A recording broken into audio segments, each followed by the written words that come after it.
Social media has been abuzz with all things elections recently. Political parties and their supporters have been using this platform to campaign for Wednesday's elections. The question, though, is how effective is social media in election campaigns? Let's also not forget that the Oscar Pistorius trial resumes today, as we've just reported. Are people as interested in that case as they are in the elections? Let's find out more. And joining us in the studio is social media expert Tebogo Ditshego, who is also the CEO of Ditshego Holdings. Tebogo, thank you very much for coming in on this Monday morning. Thanks for having me, Ben. We've seen lots of political parties, and some of them who we've spoken to before today here on ENCA were telling us that they are now engaging young people on social media, which in the previous election, I think there was less of that. I mean, or you think of a political party, the main ones, you know, they were there. And some of the leaders have Twitter handles, and they've been tweeting. How effective has it been, you think? I think it's been very effective, and I think we need to congratulate political parties in South Africa and generally our Twitter masses, because if you look at the EFF rally and the ANC rally, they're trending worldwide. They've been trending since yesterday, and it shows the kind of clout and influence that young South Africans are having. And I think it's very important for us to utilize social media in South Africa. When you talk about Twitter masses, I'm thinking of these, you know, millions and millions of people. Yeah. But in South Africa itself, the Twitter universe is not that big.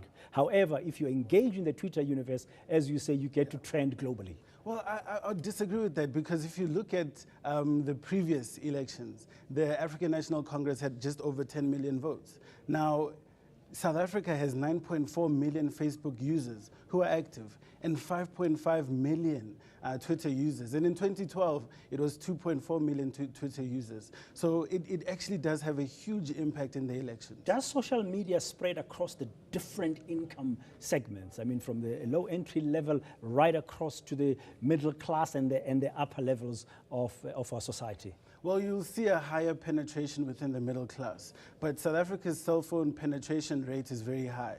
Now, if you look at how users access social media in South Africa, 87% of users access it, Facebook, through their mobile platforms. Now, 85% of South Africans access Twitter through their mobile platforms. So a lot of people have mobile phones, and it's very affordable. So you will get the lower sections in terms of economic situation in South Africa using Twitter, but it's not going to get to the grassroots level where you really want to go in terms of door-to-door campaigning. Yeah, if you look at the strategies that have been used by the different parties, some of them have gone just with a simple broadcast strategy where they just inform this is coming up. Some of them have gone for interaction, which is a more useful strategy. Well, interaction is more useful, and I think that if you look at communications, you don't want to have only top to bottom communications. You also want to have bottom to top communications, and that is where you interact. Now, in terms of the negatives of social media and how political parties have been interacting,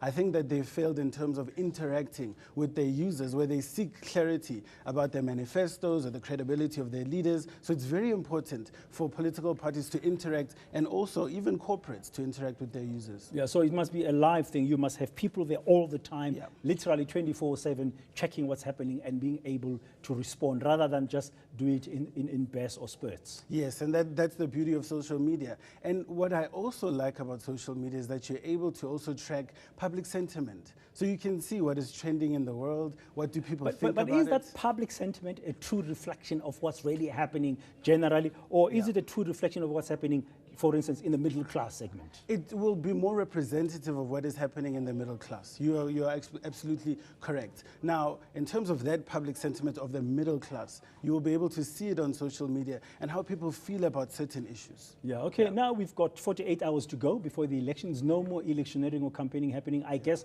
on social media we're going to see a bit of a lull from the political parties because they have to abide by the rules that have been set in terms of the Electoral Act. However, us as public, us as voters, can still engage in this media and in the social media space. And that's the loophole. And if you look at the interaction, they don't just interact with the political parties. They actually interact with what is trending, the trending topics. So you could find that there are only 80,000 followers of EFF, but they've got more than 200,000 people who are talking about or interacting about the various political parties. Okay, politics is serious business. Voting is serious business in South Africa, 20 years into our freedom here. However, these parties, they take their serious business. They are brands at the end of the day. As we finish, I want to put you on the spot. You look at those who've been engaging in the social media space. Who's done well? Who's done very well in your view? Look at just from a brand perspective.